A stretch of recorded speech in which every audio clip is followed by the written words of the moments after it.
السلام علیکم ورحمۃ اللہ وبرکاتہ۔ سامعین وقار، آج روحانی وظائف میں سے ایک وظیفہ آپ کے سامنے رکھنے جا رہا ہوں۔ وہ قرآن مقدس کی ایک ایسی صورت ہے کہ اگر بچہ کلام نہیں کرتا، بچے کی زبان بھی ٹھیک ہے، سب کچھ ٹھیک ہے، لیکن اس کے باوجود وہ باتیں نہیں کرتا، تو اس کا حل بھی قرآن مقدس میں موجود ہے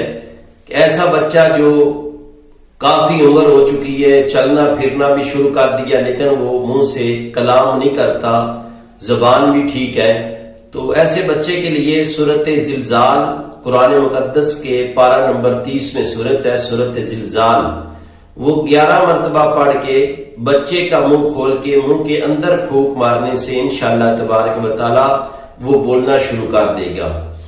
اور اگر کوئی ایسا بھائی جس کو فالج کا اٹیک ہوا ہے، پٹھے کمزور ہیں، ٹانگوں کے، بازوؤں کے، یا فالج کا اٹیک ہے، تو اس میں بھی یہ صورت آدمی 111 مرتبہ پڑھ کے کسی بھی تیل پہ دم کر کے تو اس تیل کی ٹانگوں کو مالش کرے تو انشاءاللہ تبارک و تعالی چند ہی ماہ کے بعد اس کی ٹانگیں چلنے کی قابل ہو جائیں گی۔ یہ قرآن مقدس کی سورت زلزال پارہ نمبر 30 میں موجود